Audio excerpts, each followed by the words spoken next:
Ako po si Florando Fernandez. Mahigit 10 taon na rin akong nagdra-drive ng jeep doon sa aming asosasyon. Sa 3 araw na biyahe ko po sa isang linggo, nakakapag-crudo ako ng 1,500 up to 1,800 a week. Buhat nung nalaman ko itong Paybox, every time na mabuo mo yung qualifying purchase value nila sa Petron, ang laking points or rewards yung pwedeng bumalik sa akin. Dati naman na akong madalas na nagpapagas sa Petron, every time na magpapakarga ako, halimbawa, kung yung andala ko, kung yung motor ko, so 100 pesos, may equivalent yun na points. Di mas malaki kung sa tuwing bumabiyahe ko, nagpapakarga ko rito, malaking bagay yun sa akin bilang isang driver. Kaya nung May 1, sinubukan ko kagad. Nag-load ako ng 500 pesos doon sa account ko sa Paybox. Pagkatapos sinubukan kong naglipat dito ng 200 bucks, success na kaagad yung paglipat. Dahil sa excited akong magamit yung Petron, tumakbo kaagad ako sa Petron dyan sa Maysilo para itry ito.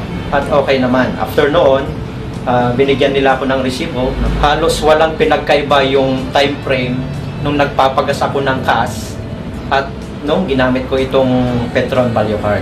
Umaasa ako na dahil dito, nagkakaroon ako ng earnings na hindi ko namamalayan na later on pwede ko rin magamit. At malaking bagay po iyon.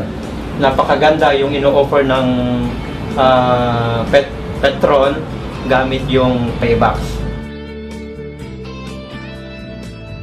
Nakita ko rito yung convenience sa pamamagitan ng Petron Value Card na meron siyang laman na box. Every time na mag-gas up ka, ibibigay mo lang ito, isi-swipe nila, bayad ka na, pipirma ka na lang sa resibo. Nandun din yung security kasi ang gagamitin mo na lang ay yung Petron Value Card na merong lamang Paybox. At higit sa lahat, ang nagustuhan ko po rito, yung malaking rewards sa pamamagitan ng Paybox.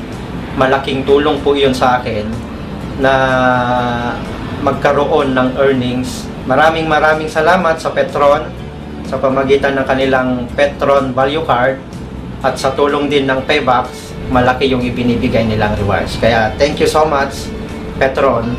Thank you very much, Paybox. Life is rewarding.